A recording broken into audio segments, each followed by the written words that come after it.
You said something else about investing that I think is very profound and simple that I think a lot of people don't understand, which is to be successful as an investor, you have to bet against the consensus and be right.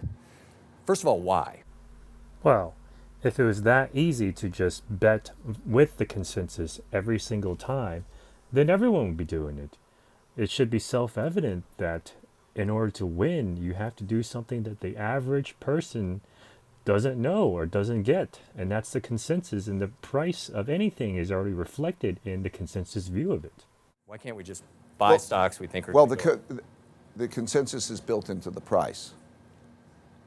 So because the consensus is built to the price, and assets price themselves in a way that they're all compete and they're all of equal value in certain sense. There's risk premium of equities over cash, and bonds will have that over whatever. But it's basically they're all priced that way. So the consensus view of anything, stocks, bonds, whatever asset, is already reflected in the market price.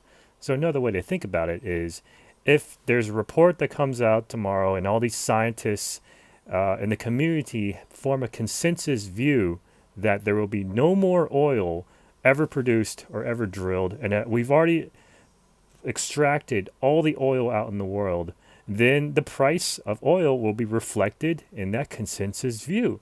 And if you know something that the market doesn't, if you know a hidden stash of oil somewhere, that would be the case where you bet against the consensus because the market and the consensus view does not already reflect that in the market price. And that's a time for you to make money if you know a secret that the market and the consensus does not know.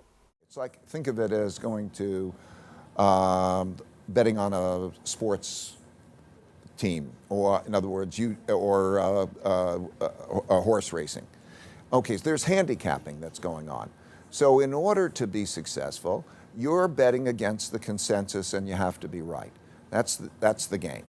Well, that's always kind of been the game throughout all of history. You have to know something that the average person does not know, and that's how you make money.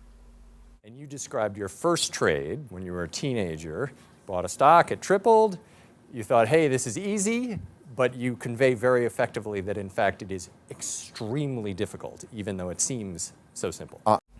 Yeah, it's one of the hardest things to do. It's very hard to compete in a very efficient and transparent market for the most part and remain a winner all the time. So anyone who convinces you that they can consistently beat the market in hedge funds all the time or promising you crazy returns is just flat out lying. Being successful in the markets is more difficult than being successful in competing in the Olympics. Your odds are higher to be successful competing in the Olympics because you have more people trying to do it. You have more resources. We put hundreds of millions of dollars. We have at Bridgewater 1,500 people. We're now competing against other teams. And that's the kind of resources that are going into playing that particular game. I'm not sure if that's entirely true. The Olympics may be harder just because you only have one chance and no room for error, whereas in hedge funds you still have a bit of room for a little bit of error. So think about that in terms of handicapping it. It's not an easy thing to do. What you can do is achieve balance. You can to know how to hold a balanced portfolio and to receive something that is a return that's much better than cash, achieving balance. He's most likely referring to alpha here, which is the excess returns above what the market returns. Is something that you can do, and I think that. But figure, if you're going to enter the game, since value added is a zero-sum game, you have to ask, who are you playing against? Who are you going to the poker game with? And do you want to do that? That's right. It's one big poker game where the people you're playing against are sharp, they're sharks, they have a lot of resources, a lot of time, they're all intelligent, and you have to beat all of them.